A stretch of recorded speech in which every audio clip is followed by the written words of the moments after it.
lorsque le Seigneur nous permet d'avoir un enfant. gusa ndagira ngo mbwire ababyeyi uyu mwana ko kugira umwana ari ubuntu bw'Imana. Il y en a qui le considèrent comme c'est un acquis, c'est pas un acquis, c'est une grâce.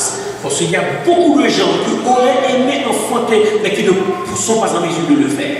Hari abantu bamwe bafata ko kubona urubyaro ari ibintu bisanzwe, ariko ntabwo ari ibintu bisanzwe, kuko hari abantu benshi bifuza kubyara ariko ntibabibashe. Les autres, lorsqu'ils ont un bébé, qu'est-ce qu'ils font? Ils sautent de joie, ils festoient. Mais lorsque nous, en tant que chrétiens, nous avons un enfant, la première chose à faire, c'est de reconnaître le maître de l'enfant. Celui qui nous l'a donné, que l'Éternel des armées, nous l'apportons au pied de Dieu pour le remercier.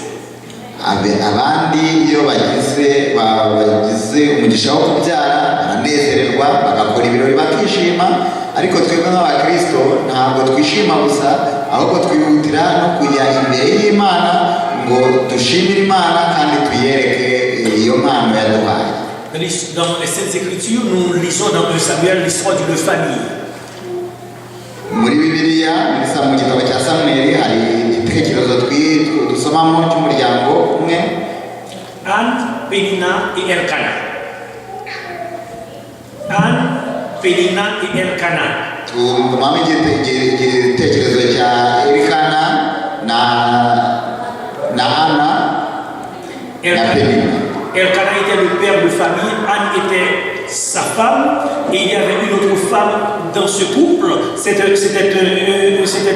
triplet, un trio. Il y avait un autre du nom de Pénina.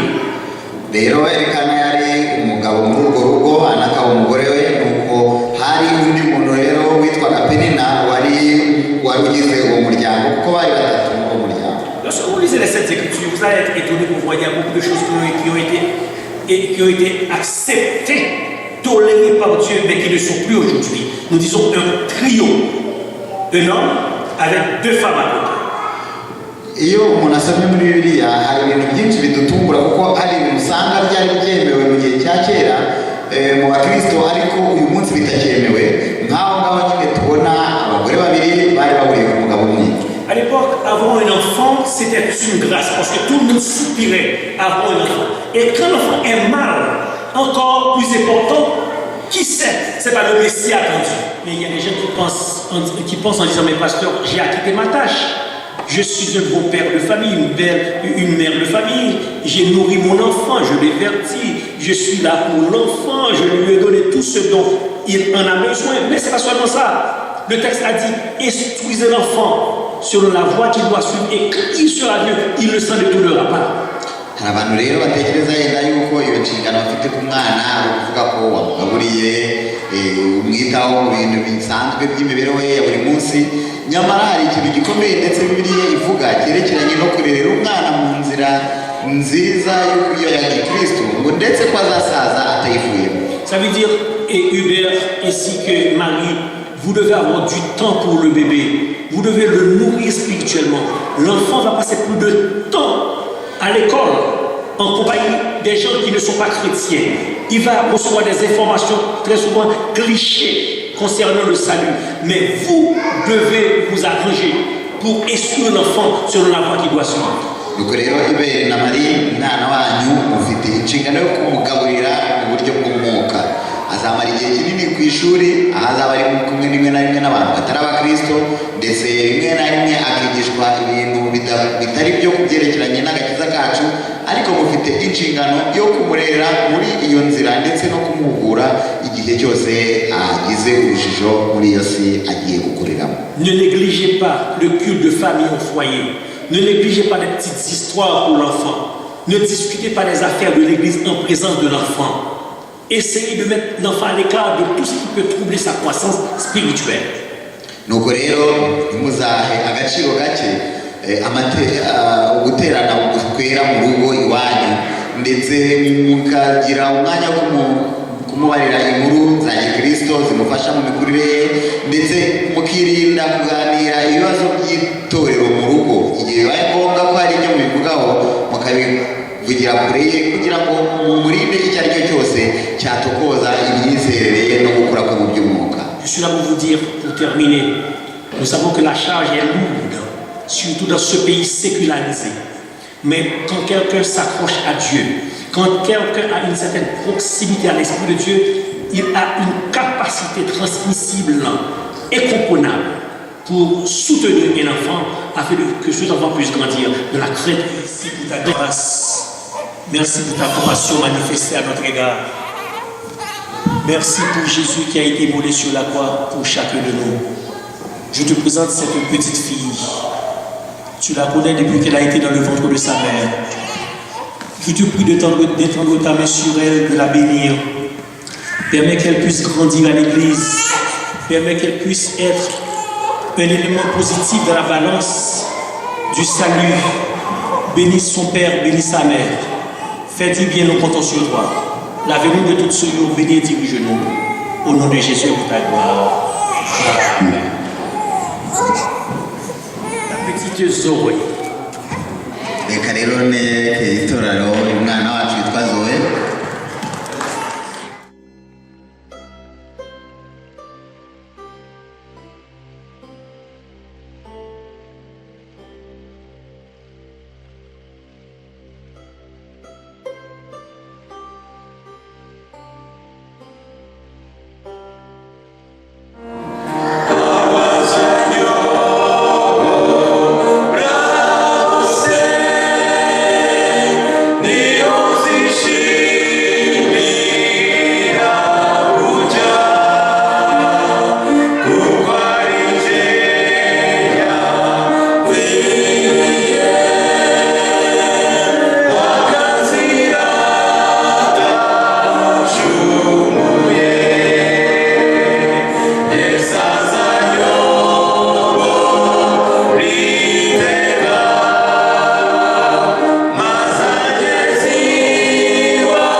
Je me suis buté contre un texte qui est apparemment difficile.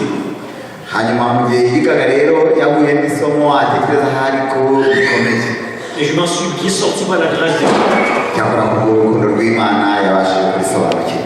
J'ai essayé de donner le titre à ce sermon, la lumière de l'esprit.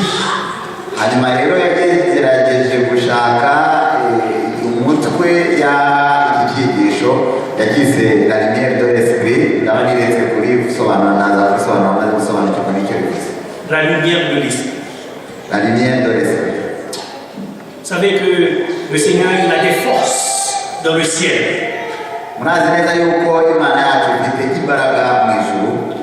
Lorsqu'on parle de force céleste, on parle des grands généraux. Nous nous référons aux chérubins, aux séraphins, aux archanges, que sais-je. Mais je suis allé plus le pouvoir que les séraphins sont des sentinelles placées autour du trône de Dieu.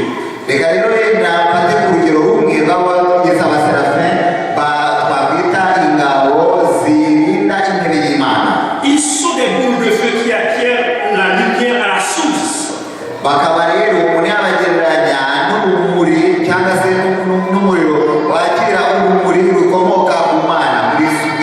Ils projettent leurs rayons partout pour éclairer, car Dieu est lumière.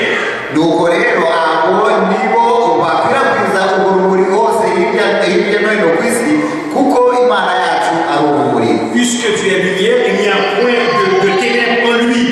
Les ténèbres sont en opposition à la lumière et ne peuvent être coexistants.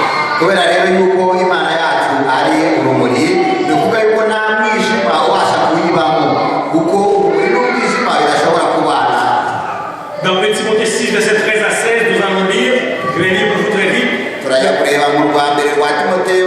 Timothée 6, verset 13 à 16.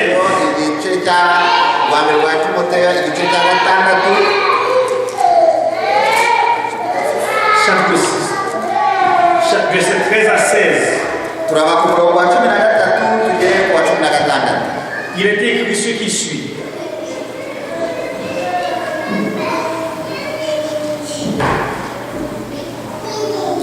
Je te recommande devant Dieu qui donne la vie à toutes choses et devant Jésus-Christ qui fit une belle confession devant Ponce Pilate de garder le commandement et de vivre sans tache, sans reproche jusqu'à l'apparition de notre Seigneur Jésus, que manifestera en son temps le bienheureux et le seul souverain, le roi des rois et le Seigneur des seigneurs, qui possède l'immortalité, qui habite une lumière inaccessible, que nul homme n'a vu ni peut voir, à qui appartiennent l'honneur et la puissance éternelle.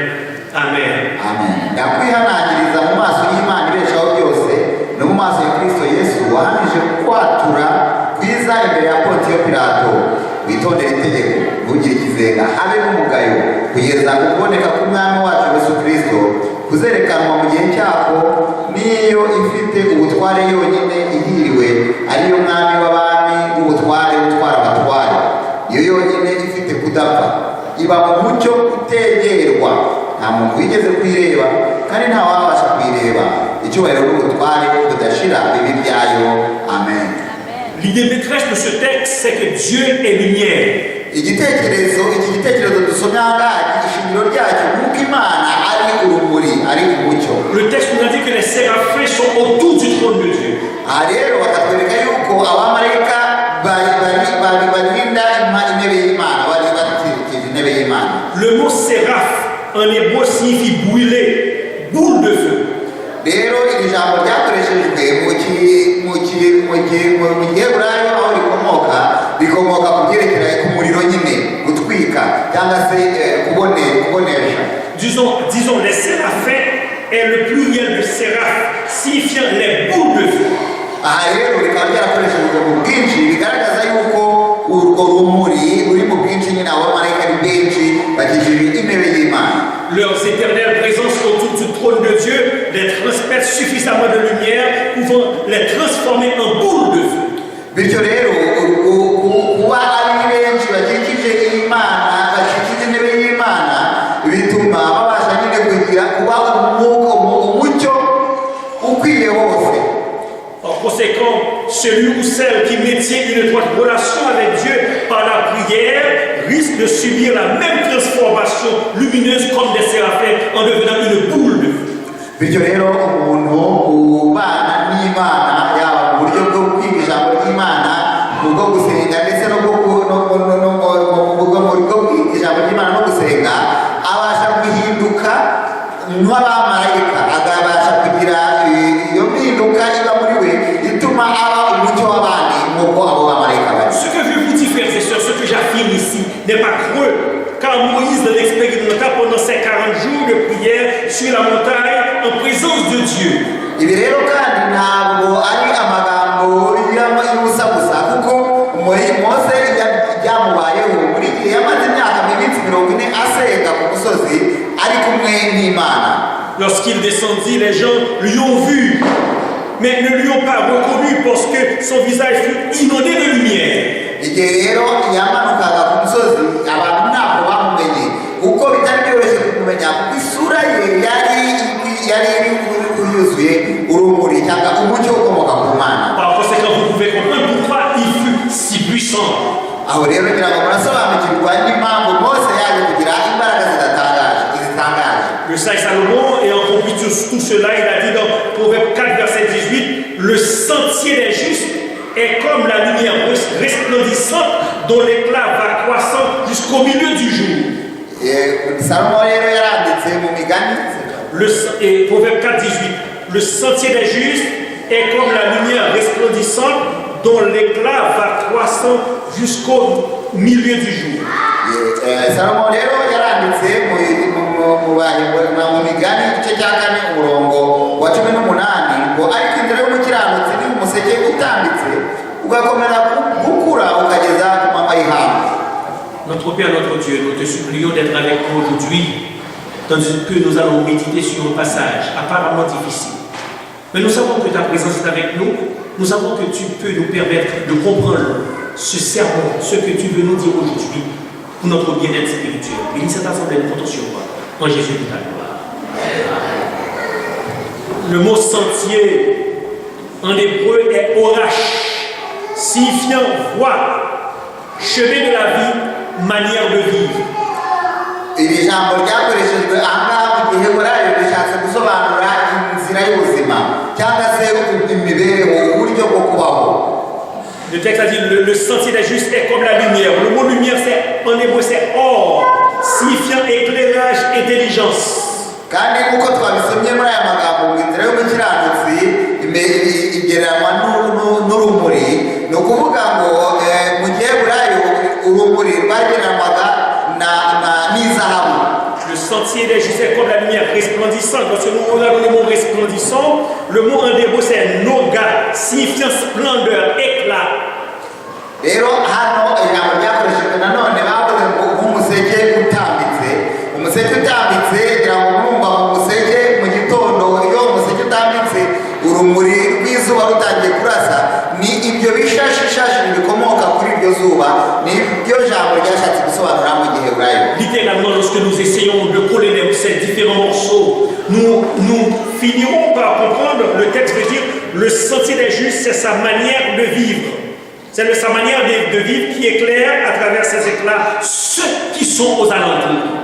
bityo rero turamutse dushatse kwiyumvisha icyo aya magambo yaraba yaravuze mu buzima bwacu bwa buri munsi ni ukuvuga ngo inzira y'umukiranutsi ni imibereho ye imurikira abamukikije maze ibishashishashi byayo bigahindukira umucyo abantu bari kumwe nawe. Frères et sœurs, celui qui prend du temps pour lire le livre de Proverbes, celui qui prend du temps pour essayer de comprendre le sage Salomon, il va finalement découvrir que Salomon est une icône de sagesse, une icône théologique.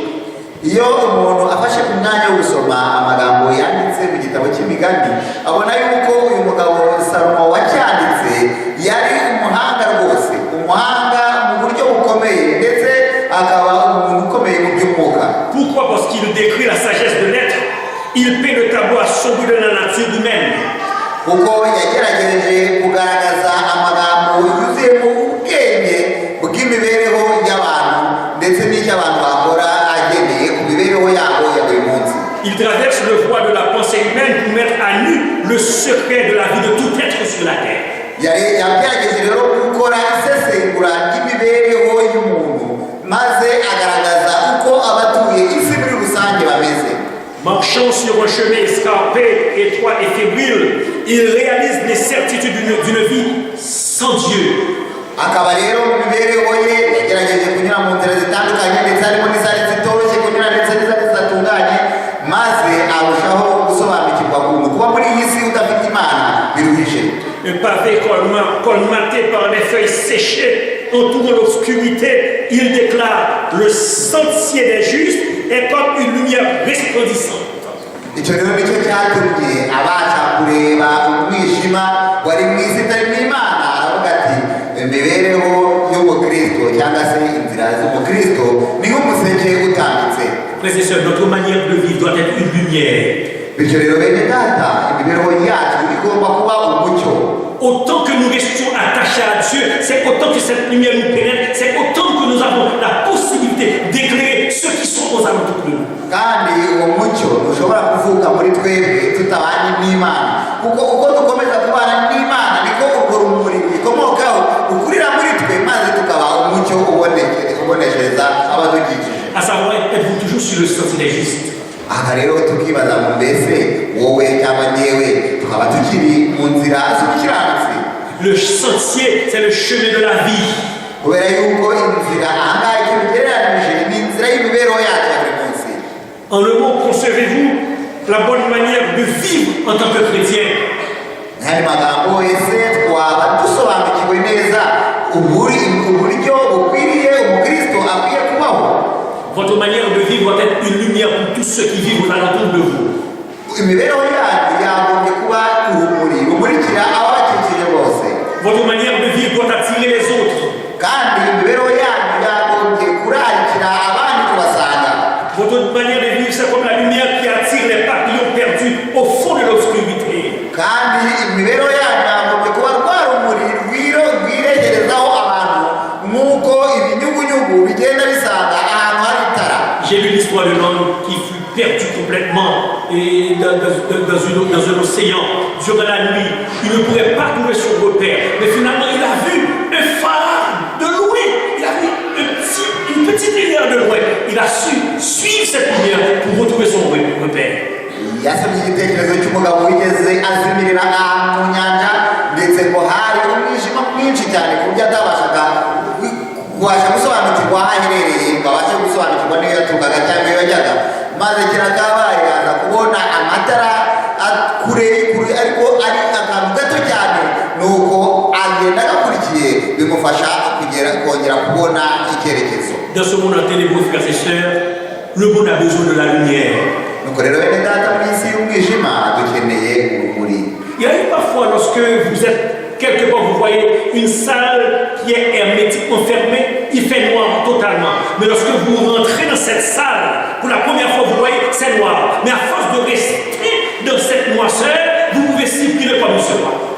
Ngira ngo sinzi niba byarigeze bibabaho ko winjira nk'ahantu ukagera ukagera nko mu cyumba kitagira amadirishya cyangwa se amadirishya afunze hose hafunze, ukinjiramo ukabona n'umwijima rwose w'icuraburindi, ariko iyo utinzemo ugeraho ukamenyera ugatangira kubona ndetse ukabasha kugenda. Par conséquent, pour être conscient que cette salle est une salle obscure, il faut s'en écarter. Autant que vous vous écartez, vous allez voir que c'est noir. Mais si vous rentrez dans cette salle, vous restez dans cette salle, vous allez bouger. La salle n'a pas d'obscurité pour vous parce que vous êtes allé à l'intérieur. Bityo rero uburyo bwonyine bwo kugira ngo ubashe kumenya ko ahantu hari umwijima ni uko wigira hirya gato ukahitarura, kuko icyo cyumba iyo kigeze mu muryango ubona ko hari umwijima, ariko iyo utinzemo ugera ukawumenyera. Natwe rero uburyo bwonyine bwo kubasha kumenya yuko ari isi ari umwijima ni ukuyisohokamo gatoya, tukabasha kubona yuko itandukanye n'umucyo dushaka. La question se posait, qui êtes-vous aujourd'hui? Ikibazo rero nababaza uyu munsi cyangwa se nakwibaza, ese urinde wowe uyu munsi? Qui sommes-nous dans ce monde? Muri iyi si turi bantu ki? Qui êtes-vous? Qui suis-je? Icyo kibazo arakibaza ndetse nawe arakikubaza, nanjye ndakibaza. Je suis là pour vous dire aujourd'hui, vous êtes la lumière du monde. Uyu munsi rero nagira ngo mbabwire bene data ngo muri umucyo w'isi. Non pas la lumière des connaissances, la lumière des connaissances. Abantu gerageza kumfasha cyangwa ngo ntabwo ari amatara y'agati turi kureba. Non pas la lumière du soleil. Ntabwo ari urumuri rw'izuba. Non pas la lumière d'intelligence. Nta nubwo ari urumuri rw'ubwenge. Mais la lumière investie par l'esprit. Ahubwo ni urumuri cyangwa se umucyo ukomoka ku Mwuka Wera. Le chrétien qui se respecte. Umukristo wibaha. Le chrétien qui mène une vie de prière et de consécration. Umukristo ubaho ubuzima bwo gusenga ndetse no kwera. Est quelqu'un extraordinaire pour le monde. Umuntu utangaje ku isi. Le monde en a besoin d'hommes aujourd'hui. Abantu isi ikeneye abantu nk'abo muri iki gihe. Les grands font échec. Les grands de ce monde font échec.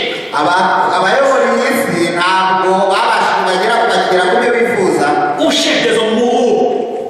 Barashaka abantu bafite umurongo nyakuri bagenderaho. On cherche des gens qui peuvent donner des conseils. Bakeneye abantu babasha kugira inama. On cherche des gens sur qui compter.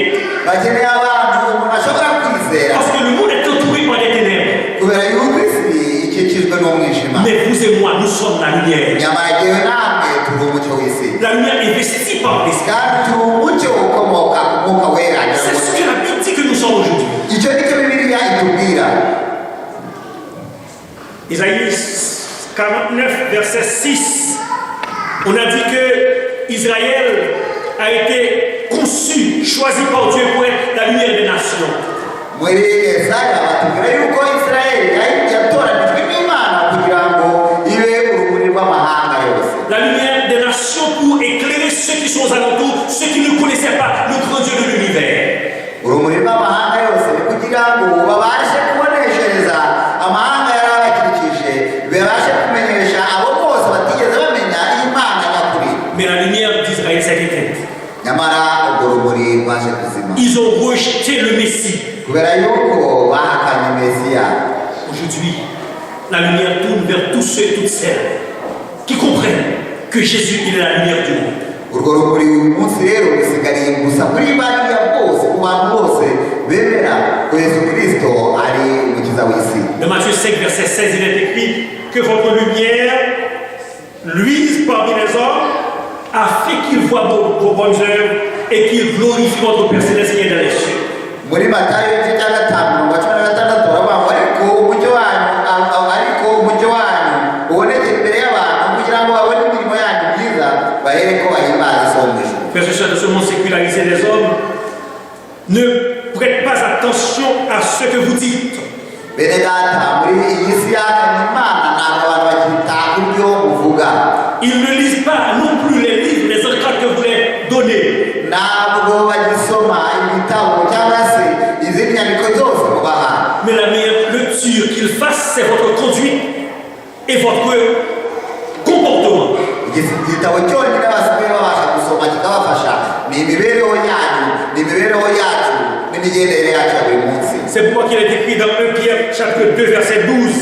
Niyo mpamvu byanditse mu gitabo cya mbere cya 1 Pierre 2 verset 12, nous allons voir qu'est-ce qui est écrit concernant ce que Dieu attend de nous, comment nous devons nous comporter, qu'est-ce que le monde attend de nous. 1 Pierre chapitre 2 verset 12. igitabo cya mbere cya Petero mu gice cya kabiri umurongo wa 12 turareba icyo Bibiliya itubwira. 1 Pierre 2 verset 12.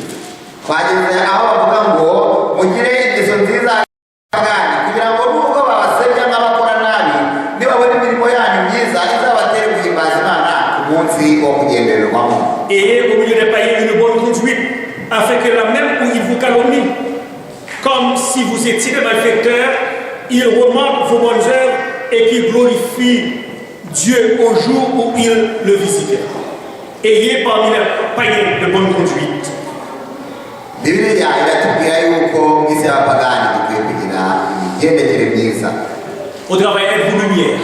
Ese ku kazi ukora uwo mucyo urumuri rumurikira abandi? À l'école, êtes-vous des lumières? Ese ku ishuri waba uri urumuri rw'abandi? Des jeunes qui se sont laissés emporter par la mode d'aujourd'hui, qui tirent leur pantalon jusqu'ici, qui sont en train de se cacher ou faufiler de la foule. Êtes-vous une lumière?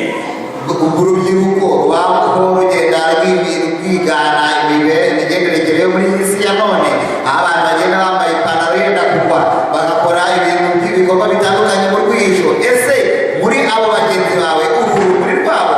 La lumière de l'esprit. Urumuri rukomoka ku Mwuka Wera. Lorsque j'ai essayé de comprendre comment fonctionne une lumière, igihe yageragezaga kwiyumvisha icyo uburyo urumuri rubaho, parfois nous voyons l'ampoule. L'ampoule, c'est pas une ampoule n'est pas le globe.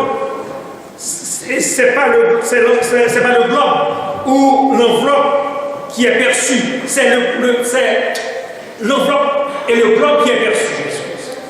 mu gihe yagerageza kwiyumvisha uko urumuri rubaho, rero yarebye hariya tara uko tubibona umuntu yabyita ni nka amverope tubona y'urumuri.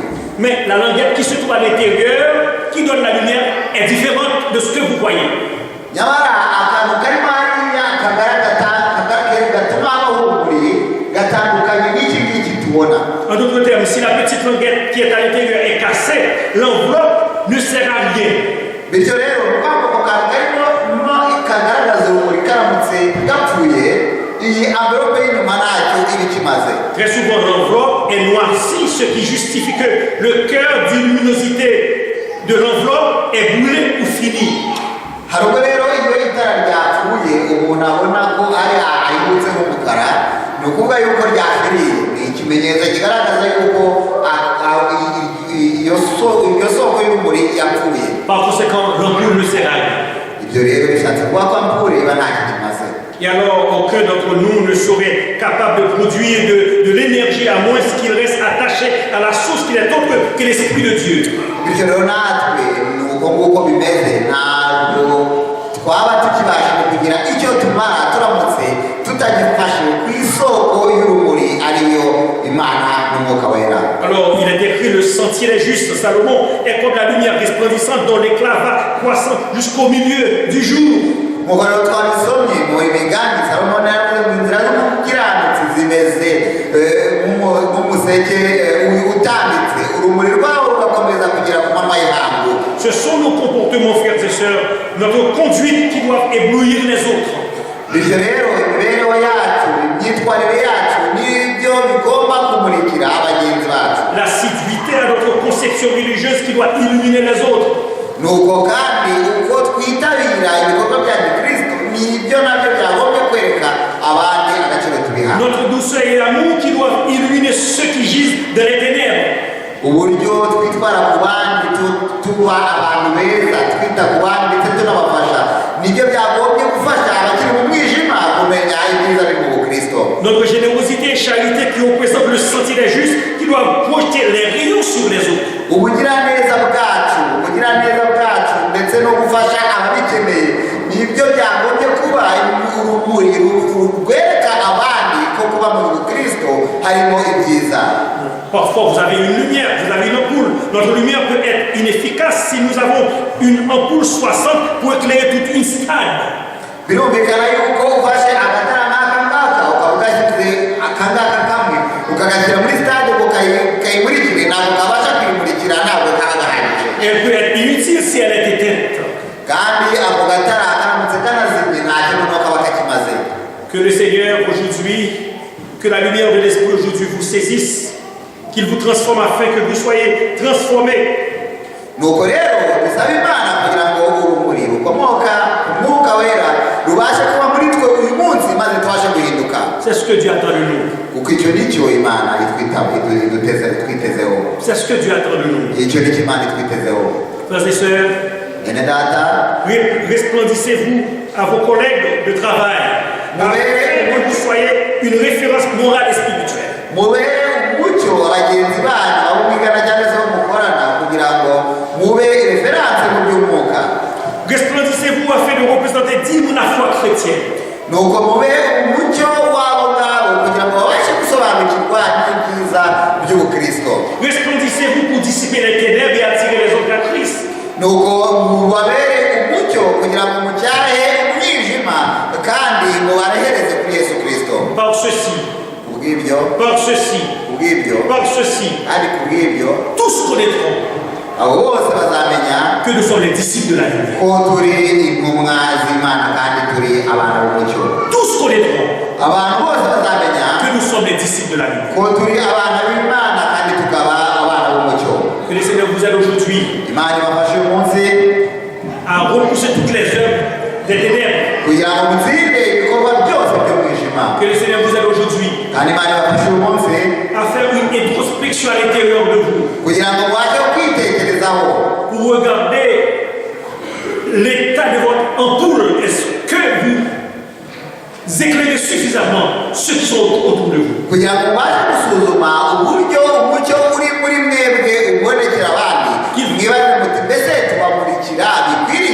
Qu'il vous renforce, qu'il vous soutienne, qu'il vous permette de ne pas faire honte à l'esprit qui est en vous, qu'il vous permette à l'école, au travail, peu importe à l'endroit, de rester attaché à ce Dieu, de rester attaché aux principes spirituels.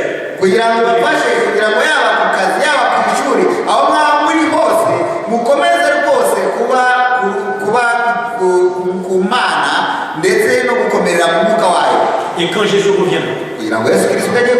Jésus revient, vous et moi, nous serons là. Nous monterons avec lui. Nous vivrons avec lui. Pour le temps et pour l'éternité. Pour le temps